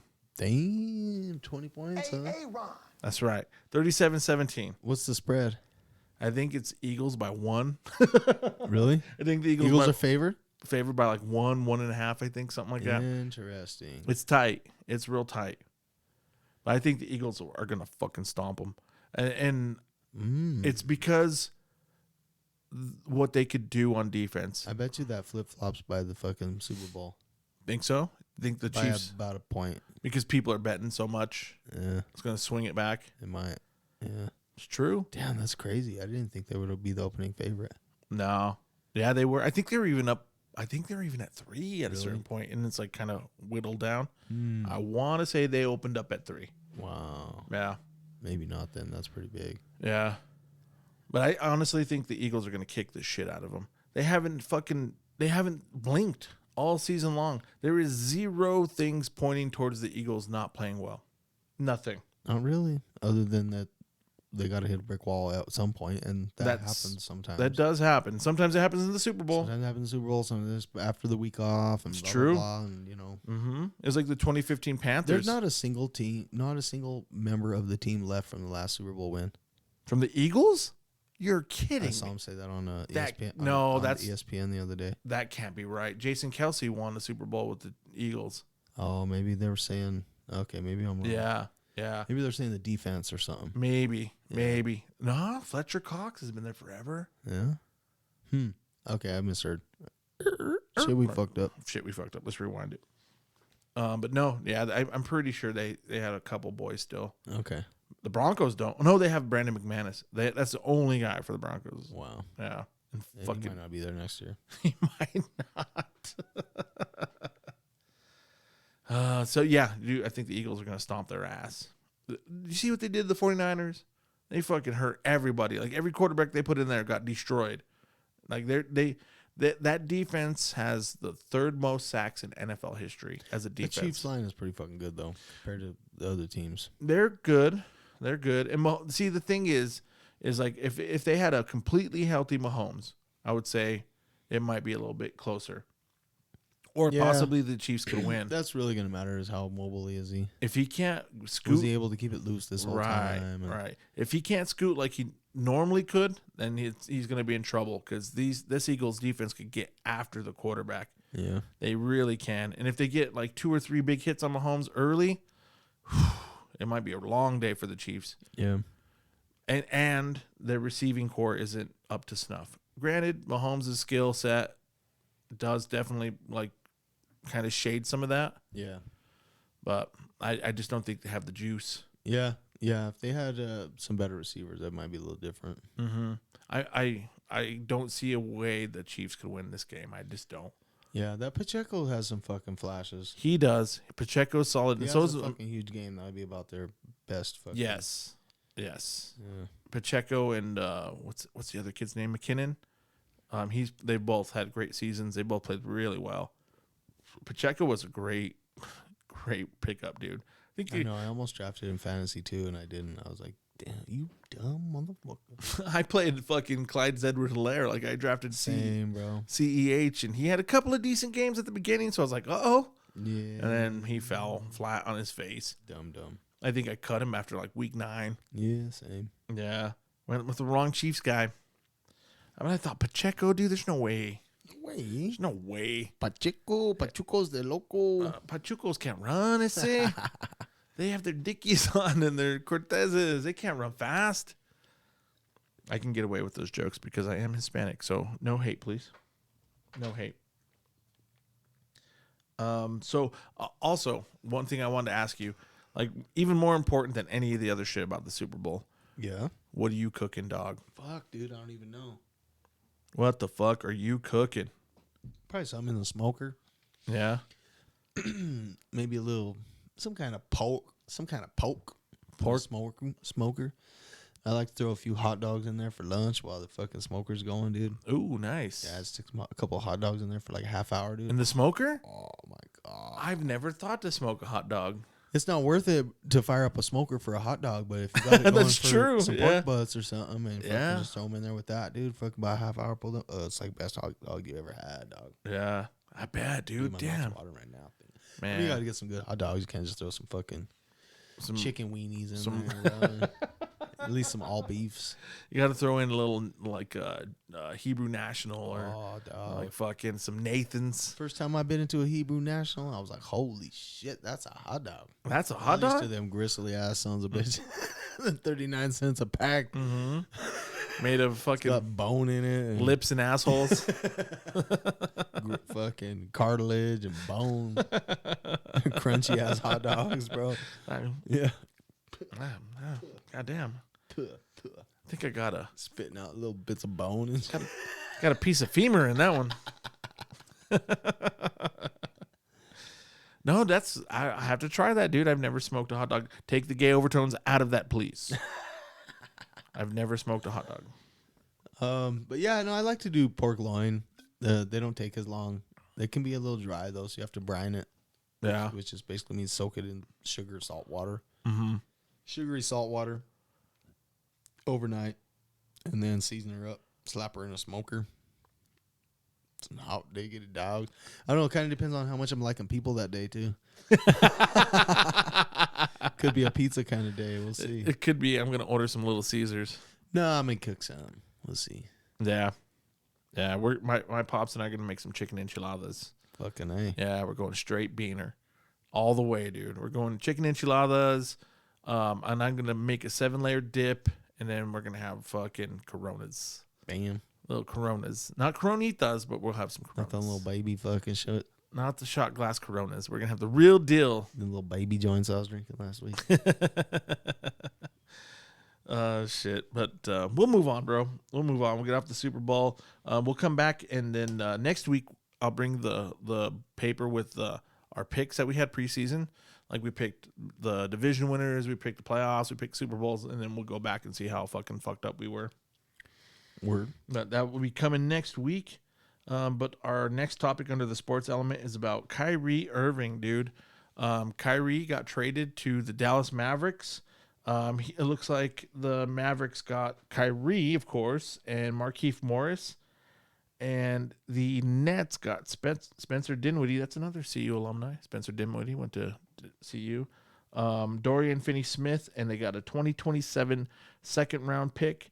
They got a 2029 second-round pick and a 2029 first-round pick. What are your thoughts about this trade, dude? Who do you think won this trade? I don't know. I thought it was a kind of weird combination having Kyrie there. Yeah. I don't know how well that's going to go over with Luka and shit, but Yeah. I don't know.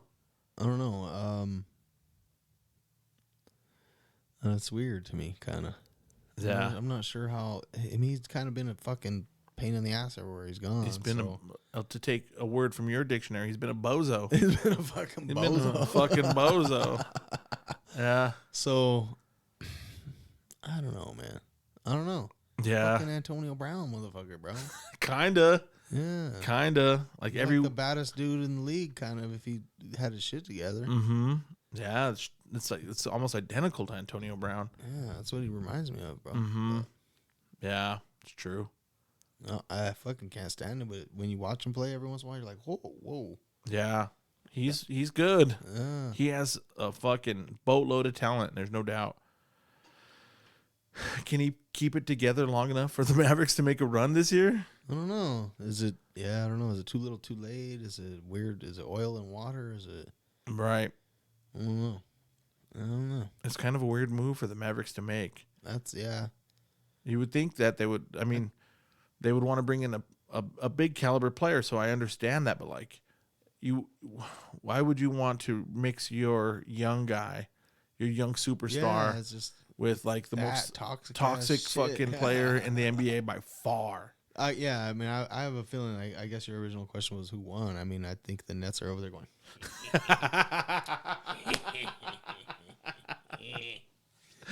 Yeah, I think you're right, dude. Do I think if he figures it out for the rest of the season, then who knows? Mm-hmm. He could fucking pull it out of his ass He has the capabilities to do it and win the whole thing if they figured it out. I guess but yeah, like outside. I mean, the Nuggets, we're homers, so I'm going to say they're the best team in the West. But outside of the Nuggets, the West is wide open. Like, there's no one out there, really. Like, the Pelicans were winning and doing really well, and then Zion got hurt. I think they've lost like 9-10 in a row, some shit like that. The Warriors are not doing what they normally do. They're floating right up and down right around 500 all year. The West is open. The Grizzlies are good. The Grizzlies are playing good, but I don't know. Can they be trusted to go deep and like beat a team like the Nuggets or now the Mavs? I don't know. So, excuse me. I had like a burp hiccup thing. a burp up. But I don't know, dude. If Kyrie can hold it together, they might be able to do something. I'm rooting against it. Oh, all the way. There's not one bone in my body rooting for it. Yeah, I've never been a Mavs fan anyway. I like Mark Cuban a little. Like he's all right. Yeah. And Luka's all right. I'm indifferent to him, I guess. Yeah. Dirk was cool. Yeah. I did like Dirk. Yeah, that's true. I did like him a lot. And then he beat LeBron in the fucking finals. Fuck yeah. That shit was awesome. But no, I've never been a huge Mavs fan. I'm a Nuggets fan through and through. So like, fuck everybody else in the West, you know. But we'll see what happens, dude. This is like the perfect like bubbling storm for like all the talking heads and like all the basketball heads out there like to throw their fucking shit right in the fire. How many fucking chances do dickheads like that get, bro? Oh my you know god! What I mean? Like, yeah, you can just be a fucking cocksucker, dude, and just chance after chance after chance. It's true. Yeah, it's true. If Antonio Brown didn't throw his pads off in New York and run off the field, he'd probably still be playing. You know? No, you're right. I don't know. That's a good question. Like, what's the line? Yeah. I guess your talent decides that. Yeah. Yeah. And Kyrie has huge talent. There's no doubt about it. I bet Kevin Durant's like, oh, thank God. Yeah. I got rid of Westbrook and now I got rid of Kyrie. Yeah, but he wanted that, right? At first. He wanted... Didn't Durant want to be with Kyrie? I thought that was a whole fucking... Kinda, yeah. Their whole little scam they had together, I thought, was to go there. I think so. To pull it all over there. These fucking guys, they're fucking flighty as fuck. It's true. What the fuck they want. They think they know until they have to spend some time with Kyrie. Yeah, and then they're like, oh, man, this motherfucker. Damn, I'm annoying. Man, if he brings up the flat earth again, Oh, I'm going to fuck him up. Yeah, it's interesting. I thought for sure, I was like, we got to chop that one up. That was an interesting trade. See how it works out. Yeah, I mean, it might be addition by subtraction for the Nets. It might actually, when Durant comes back from his injury, it might be a whole nother story over there. And they actually were playing good. Even Kyrie, he'd been playing good all season. He's had some, he's playing pretty solid. I think he was averaging like right around high 20s, I don't know. Yeah, and they got some picks out of it too, you said, huh? Yeah, they got some big ones. And it's funny how the NBA works. Like their trades, dude, like their fucking picks are like 2027, 2029. Like that's way in the future. Like that's like 5, 6 years from Fucking now. NBA might not even exist. Just kidding. It's like the owner's like, I don't know if I'll live long enough to see those picks. Giving it away. Yep. But is it time, bro? Yeah. I think it's that time.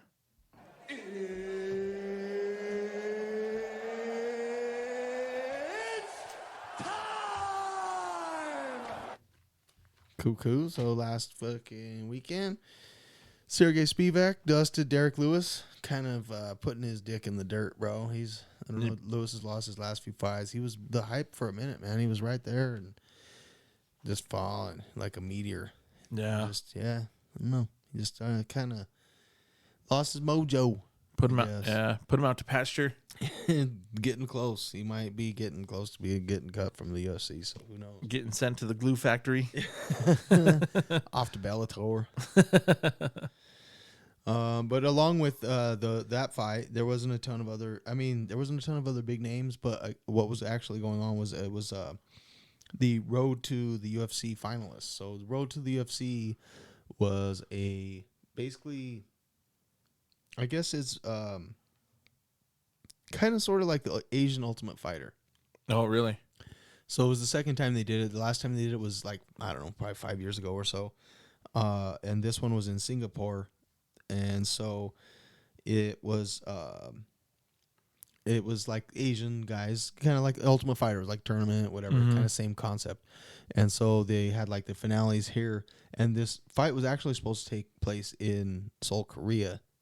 But I don't know why they ended up having to move it for whatever reason to the Apex in Las Vegas. No. So it took place in Las Vegas, but there's a bunch of Asian fighters going on. So, I mean, that was kind of like part of what the whole point of the night was, I guess, was to do that. So that's why there was a lot lesser known names on there. That's why there was no big names on the rest of the card.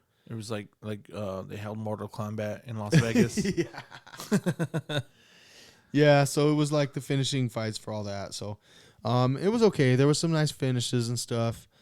But it was, like I said, it was lower end guys that are still making a name for themselves. So not a ton of people were paying attention. Yeah. Laura Sanko ended up being the first woman to commentate like a full show from the side. Oh, So- nice. So she like ringside with the guys, So Yeah. she did a pretty good job. That's cool. She's been like a analyst or whatever, commentator, not commentator, but like whatever you want to call it. Like she's been part of the UFC and like interviewed fighters and stuff like that before. So she's like worked her way into it. So that's cool. She did a good job. Other than that, like I said, not a ton to mention on that fight night. Some other news: McGregor finally is supposed to fight. Really? Yeah, him and Michael Chandler are announced to be the next Ultimate Fighter coaches. Oh, okay. So the Ultimate Fighter coaches, generally, they're supposed to fight each other at the end of the season. So they pick their teams, and then they have fights throughout the year. They basically do like tournament, and every once in a while, both of the fighters in the championship are on the same team because it's an elimination tournament. So Right. it kind of ends up being sometimes both of your guys make the championship. Mm-hmm. But at the very end, the two coaches are supposed to fight each other. So finally, that motherfucker's supposed to fight. So we'll see. Wow. Although this is a long ways away, shit could happen. Right. There's been plenty of times where the Ultimate Fighter coaches were supposed to fight and they never did. They never made it. So Yeah. it's not any kind of guarantee, but at least the motherfucker's like supposed to fight. Right. Right. I was kind of like, fuck that shit, just go fight, instead of the TV show and all this. But people like money. So, Yeah. how can you hate too much, I guess? Yeah. Money talks, man. Yeah. $5, Buster. And then, some other stuff. Bellator is MMA. It's not UFC news per se, but I bring up a few other MMA things every now and then. Fedor Emelianenko was kind of regarded as like a MMA GOAT for a long time. Yeah.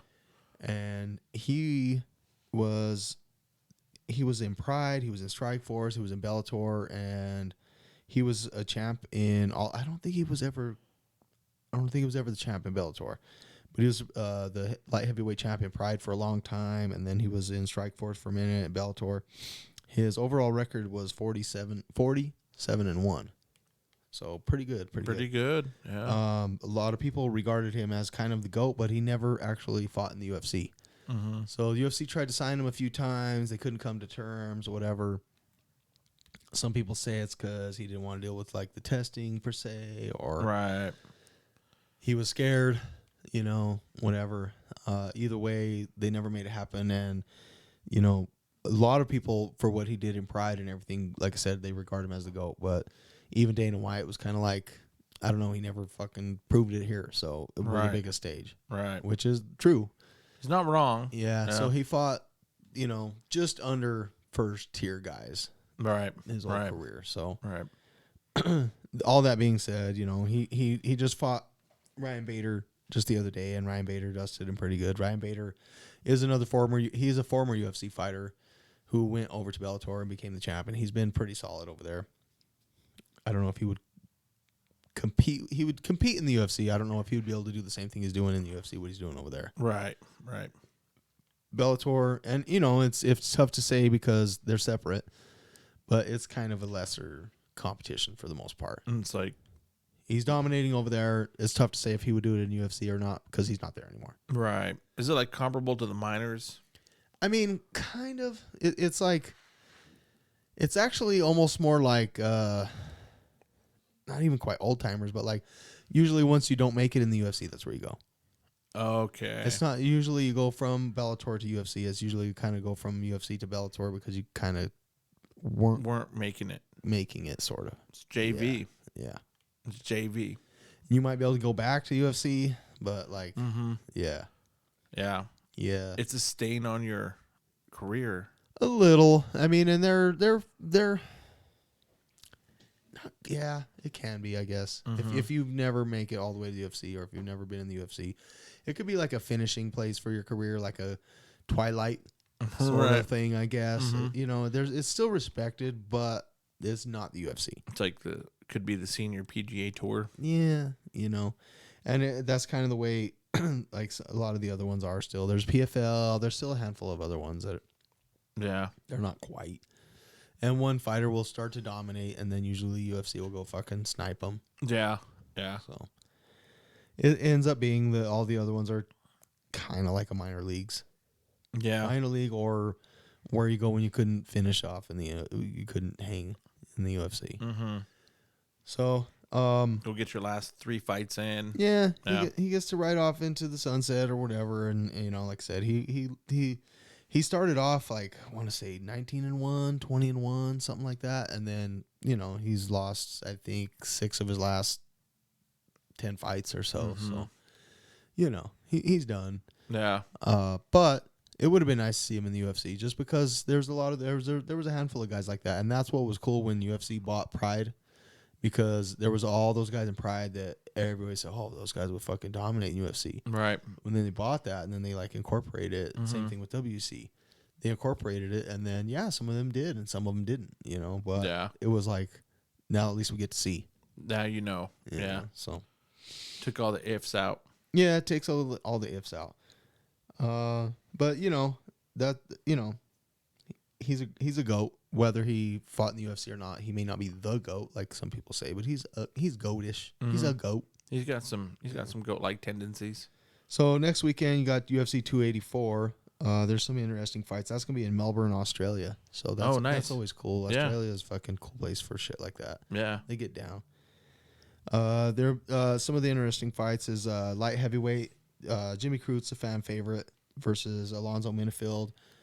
I think Jimmy Crute, he's a tough guy. Like I said, he's one of those guys that the fans like. So I'm kind of rooting for him in that one. Then let's see, the featherweight interim is going to be Yair Rodriguez versus Josh Emmett. And so that one is kind of a weird fight. I wouldn't even quite expect either of them to quite be right there fighting for the title yet. I know Yair had some nice fights recently. Emmett's been around for a while. The reason they're actually fighting for the interim is because the actual featherweight champ is Alexander Volkanovski, who is fighting Islam for the lightweight champ. Is that going to be this next UFC? Yeah, in the same card. Oh, nice. So the reason he isn't able to defend his featherweight title is because he was training to fight for the lightweight title. Gotcha. So he's trying to be a two-division champ. Right. So because he couldn't fight, it wasn't fair for these other guys to not be able to keep fighting and trying to become a champ. So they kind of create the interim and let these guys fight for an interim championship. But like it's never quite fully regarded as a championship. So basically, it's just saying whoever wins this fight gets to fight for the championship. They get the chance at Volkanovski. Volk next. Yeah. Because regardless of what happens in this fight, he'll still be the lightweight champ or the featherweight champ. Right. So even if he loses, he's still a champ in featherweight. So that fight's on the next UFC. I'd like to see that, dude. Yeah. So there's some. It should be pretty decent card. So that's gonna be after Pikes Peak, of course. Pikes Peak. Yeah, we'll see how all that goes, but see how freaking snoozy I get at the end of the day. I've been having to wake up at 4 a.m. lately, so Yeah, you're gonna be that's smoked. kind of grinding on me a little, but that's all right. Yeah, Work has been it hasn't been too bad yet, but it's about to fucking shove a big fat fucking cack at my ass probably. And like I said, I'm not a fan. I've never had it, but I'm not speaking not willing from to try. Either. Not speaking from experience. Work sucks. Yeah, for sure. But whatever, it's cool. Yeah, cool. But we'll fucking I don't know. We might skip trade night and watch some UFC. I'm down. Yeah, I mean, I like trade night, bro. But on half the time, I never even make trades anyway. I just hang out, and bullshit. Yeah, you know, end up buying wax I shouldn't. Yeah, when I buy wax I shouldn't. End up trying to kind of make a trade with somebody that isn't. I don't know. It's hard to make a trade with. Let's just say that. Right. And I'm spending a bunch of time trying to make a deal that doesn't happen, or it's just not worth it. Or, It's like I just feel bad. Yeah. It's like, dog, I feel bad because you want this card, and you don't have anything that, and you have a box full of shit. That's just what it is. Yeah, that happens at trade night a lot. From time to time, it can happen. Yeah. Yeah. And that's cool. And it's And I cool. don't want to be yeah. a dick. Don't want to be a dick, and I respect you I trying know to you move want up. that card. That's a badass card. I wanted it too. That's why I bought the motherfucker. Yeah. Well, you got a minute to work up to that one. It's like, how about this? How about you give me your whole box And $50. and then go out to your car and get whatever cash you got and bring it back, and then we'll see what we can do. And I've been that guy, so I get it. I've been that guy too. So, and I'm still not necessarily like a big fucking baller. Yeah, no, I'm not even trying to play that. Either, No, not at all. But when you get approached with a guy with a box full of base cards, trying to get your $300 slab, you're like, ugh. Yeah. Sorry, dog. Yeah. Yeah. But yeah, well, maybe we'll just make it a UFC night and like I'm down. even skip the Hooters. Yeah, we good. Skip the Hooters, come all the way back, or something. grab something to eat, and fucking watch some UFC. That'd be cool. Grab a burrito. Ooh, that sounds good. You're tugging on my stomach strings there. But yeah, dude, that's all I got for this week, brother. You got anything else you want to hit up? Actually, I just wanted to shout out a couple quick people. The homie Keith, who started reaching out, and more people are starting to reach out, and we appreciate that more than you guys know. That makes it all worth it when somebody actually sends a message here or there, or comments or likes some shit here or there. It's like fucking, I don't know.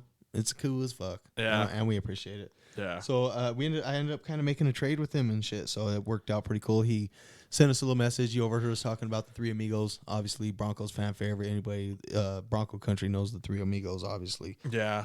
And he just said he had some cards in his box, and he thought that I would appreciate them more. So I told him, heck, I'll make you a little trade, bro. And so he sent me. I just thought I'd show a couple of quick highlights of my favorites that he sent. Oh, yeah. This one is obviously the Vance Johnson auto. So any Bronco guy knows what's up with that right there. He was the amigo probably of the Three Amigos. Yeah, honestly. he was the best one for sure. And that's a sick fucking auto, dude. It's a cool ass looking card. So. And see that? Nice.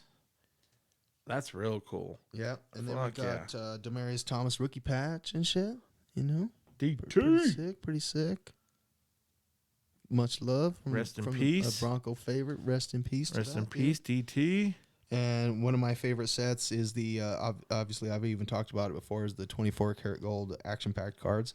So that was in there. A little Terrell Davis. TD. Pretty sweet. And a little Nolan Arenado refractor.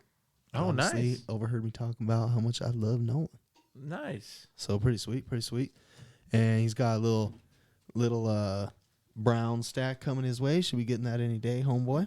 Hope you enjoy that. Yeah, for sure. He also reached out, so he's going to send you a Corey Sperry card. Oh, dude, fucking, that's so cool. Awesome, man. So yeah, when I saw that in Drew's box, Uncle Drew's box, I had to snipe that. So Uncle Drew. he said that he overheard it on the pod, and he's like, "I know I got one of those," and bam. So he's going to hook up AA round. Ah, dude, you're awesome. You don't have to do that, but thank you. I appreciate it for sure. Actually, I forgot. I forgot to give you that earlier. That's for you, dog. Oh shit, nice. Oh, nice. That's a little Izzy blue velocity from that Don Riss optic. Yes, sir. Thank you, sir. Black that you just got. Yeah, hell yeah. I'll probably slab that other one up for I sure. haven't even looked at it as far as I don't even know if it's worth grading per se. But it's The centering looks good. pretty cute. Yeah, it's pretty centered. And just a little quick show and tell mail day, I guess. I picked up a couple of cool UFC cards.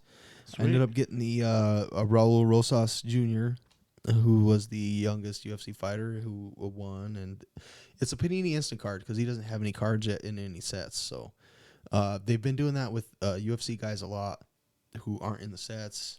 They'll make the instant cards. So then that's kind of like a rookie. Mm-hmm. Still kind of dog shit because it's instant. Right. It's So not when he has an actual rookie, it won't be worth shit. it's not a pack pulled I rookie. mean, it'll still be worth it's like a $10 card maybe. Yeah. I think it's cool. He's got his sombrero and everything. That's fucking cool as fuck. Oh yeah. And it's numbered. It's not numbered. It's it's numbered, but it shows the Right. print run. It's one Right. of. It's not the first of the print run. Right.